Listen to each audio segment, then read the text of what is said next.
সালামের প্রবর্তন বা সূচনা কোথা থেকে আসলো? আমরা সহিহ বুখারীর ৬২২৭ নম্বর হাদিস, এই হাদিসের মাধ্যমে আমরা জানতে পারি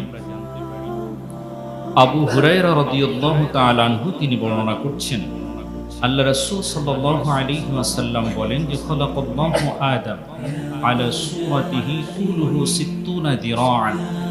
আল্লাহ সুবহানাহু ওয়া তাআলা আদম আলাইহিস সালাতু ওয়াস সালামকে আদম আলাইহিস সালাতু ওয়াস সালামের নিজস্ব আকৃতিতে সৃষ্টি করেছেন এবং আল্লাহ সুবহানাহু ওয়া তাআলা তাকে ৬০ হাত পর্যন্ত উচ্চতা দিয়ে সৃষ্টি করেছেন। সুবহানাল্লাহ।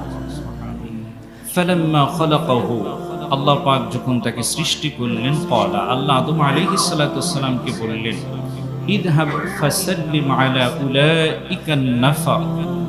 আল্লাহ বললেন যে তুমি ওই দলটার কাছে যাও এবং তাকে কি করো, তাদেরকে সালাম প্রদান করো। ওহুম নাফারুম মিনাল মালাইকাতি জুলুস, ওই দলটা ছিল ফেরেশতাদের দল আর তারা ছিল উপবিষ্ট বা বসা অবস্থায়। আল্লাহ পাক আদম আলাইহিস সালাতু ওয়াস সালামকে নির্দেশ করলেন যে তুমি ফেরেশতাদের দলের কাছে যাও এবং তাদেরকে কি করো, সালাম প্রদান করো। এরপরে আল্লাহ তাকে জানালেন, ফাউস্তামি' ফায়ুহাইয়ুনাকা ফাইন্নাহা তাহিয়াতুকা ওয়া তাহিয়াতুহু যুররিয়াতিক। এই ফেরেশতাদের দলদেরকে যখন তুমি সালাম দিবে, তারা সালামের উত্তরে যা বলে তা তুমি সুন্দর করে শুনবে। এরপরে এই ফেরেশতারা যে উত্তর দিবে সেই উত্তরটাই হবে তোমার এবং তোমার সন্তানদের সালামের উত্তর। সুবহানাল্লাহ।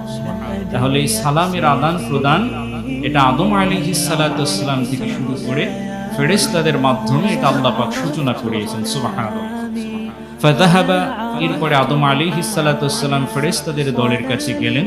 ফাকালা আসসালামু আলাইকুম, তিনি ফেরেশতাদেরকে সালাম করলেন। ফাকুলু আসসালামু আলাইকা ওয়া রাহমাতুল্লাহ, ফেরেশতারা সকলে মিলে সালামের উত্তর দিলেন এবং বৃদ্ধি করে বললেন কতটুকু, ওয়া রাহমাতুল্লাহ, এই অংশটুকু বৃদ্ধি করে ফেরেশতারা আদম আলাইহিস সালাতু ওয়াস সালামকে সালামের উত্তর দিলেন। সুবহানাল্লাহ।